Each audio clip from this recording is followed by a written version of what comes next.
You're listening to We Are Family Therapy Radio, Pittsburgh Fashion Police. After this, I truly believe we're going to get to not just Harrisburg, but Washington, D.C. When it comes to David Zublick's channel, to all the victims of prostitution, from the drugs, foster care, to all the issues. I mean, we're not pointing fingers. We're just generally speaking on terms of it. When it comes to Project Pennsylvania, they got to go through all kinds of security background checks right now. They cannot deal with these people online anymore. Whatever these people did online, if they're involved in any chat rooms, any conversations, whatever's going on from this point, I'm just going to put a warning out to anyone that's trafficking or doing anything or making accusations online. They have to back up their accusations with facts. Because the victims are victims. They have police reports and claim numbers as well. These are real cases. They're going to subpoena all the individuals to go to Harrisburg and Washington, D.C. that need to be there. They're going to have the proper representation, PVAC, including all the other representatives. They're going to want to. They're going to want to see what's going to happen when this comes to light. All the victims of sex trafficking and victims that would like to be properly represented have to have a meeting spot. We have to either meet at the Harrisburg location, somewhere in the state capitol, and meet with the attorneys and the people that are working on these HB 951. First of all, address HB 951, because HB 951 was window legislation that was left they shelved window legislation this long. We got victims that need this help today. They need to have an itinerary package. They have to meet with the representatives. They can meet in a coffee shop or something like that, as long as they're with one of their representatives and a police officer, state trooper, and agent. Because they're going to have teams that deal with each victim.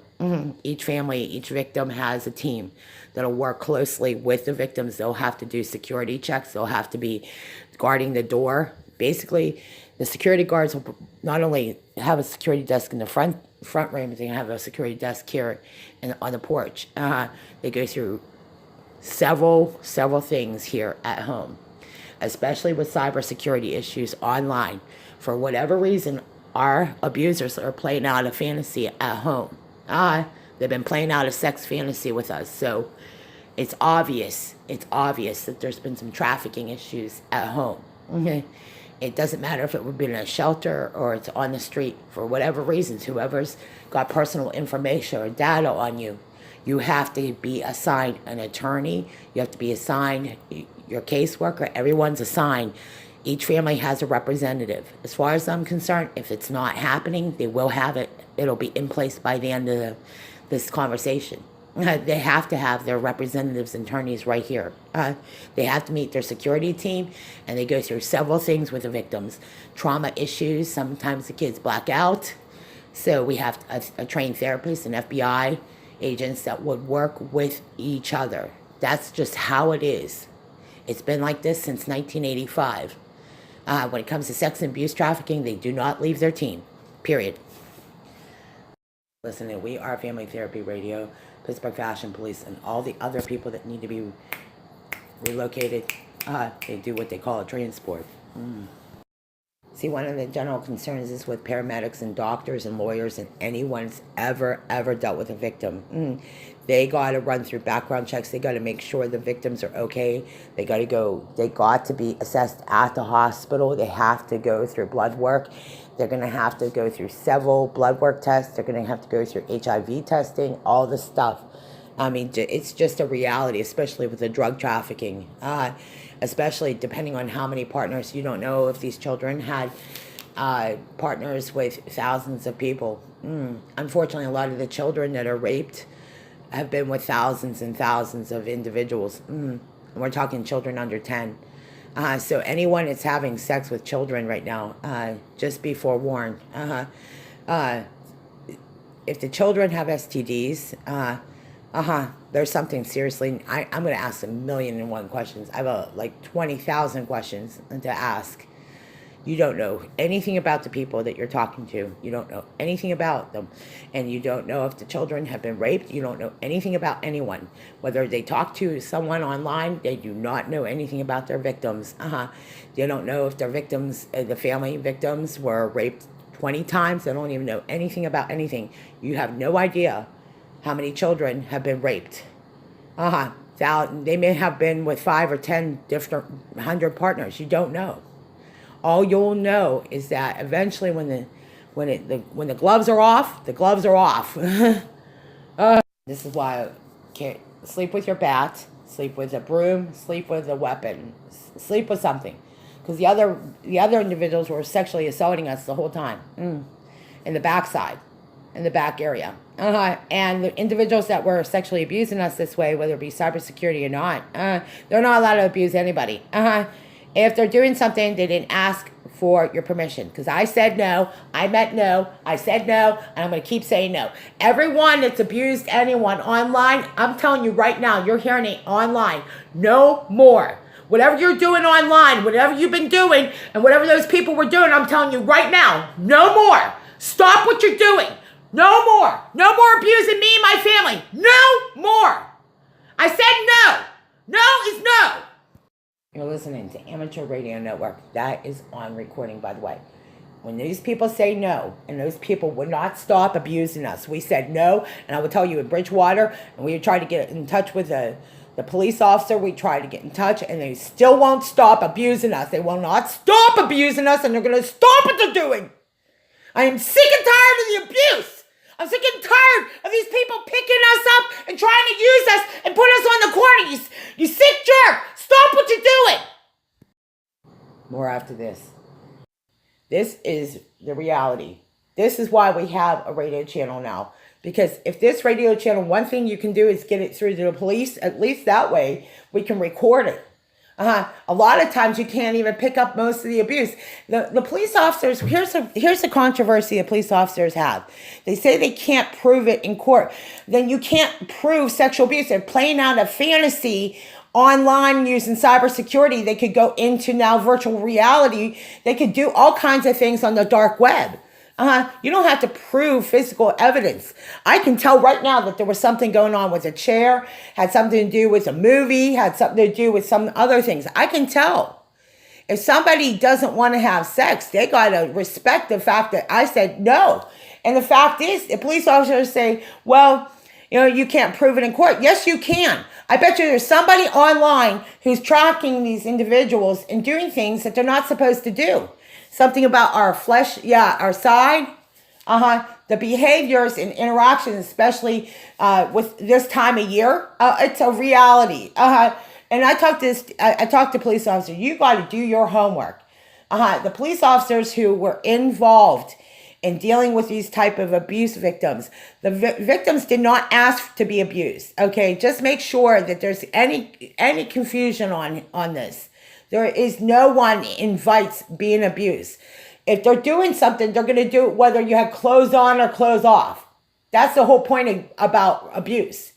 They can physically and sexually abuse somebody without your permission. They can do things online now. They can do things in the blogosphere, and it's a reality. So I don't want you guys to get angry when you see what we go through. I know that there are individuals abusing people. I know this. If you don't feel good, there's something wrong. Something is wrong when your family doesn't come over and talk to your family. There's something wrong when we're not communicating something as basic as your basic safety and security. It's a basic. There's something wrong when you're not at home and you're not talking about it. When the kids are not talking. They have to learn to communicate. They can point to something. They can say something. They can do something. They can point.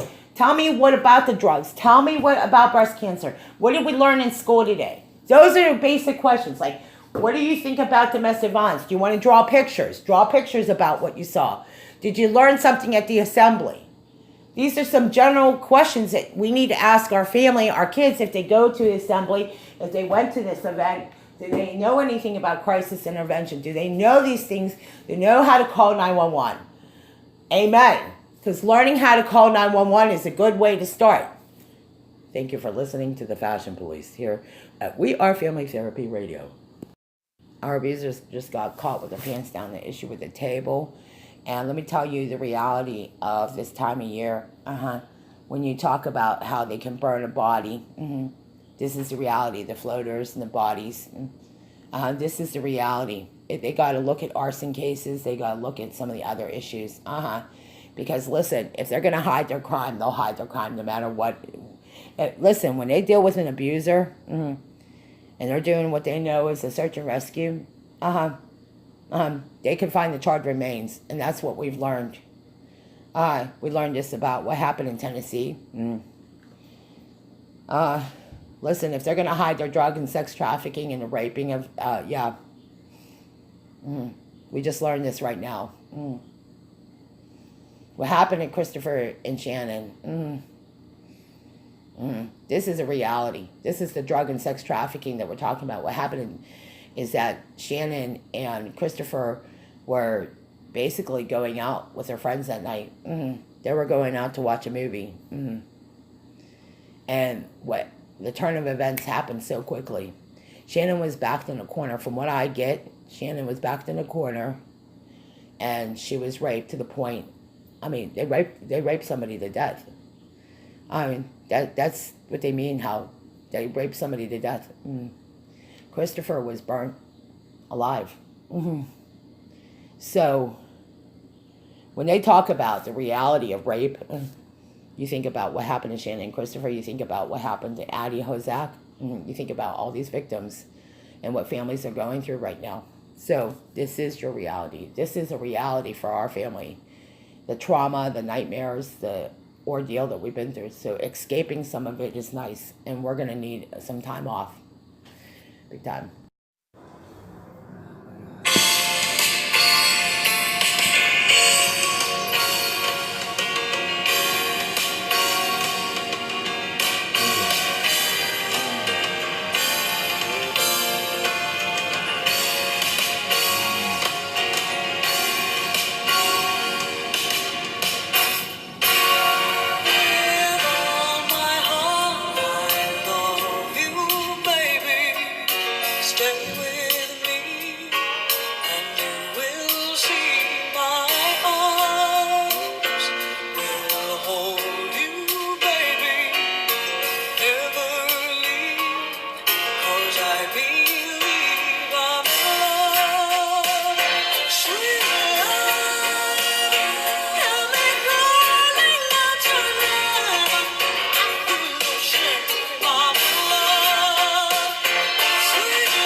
listen, though, we are family therapy.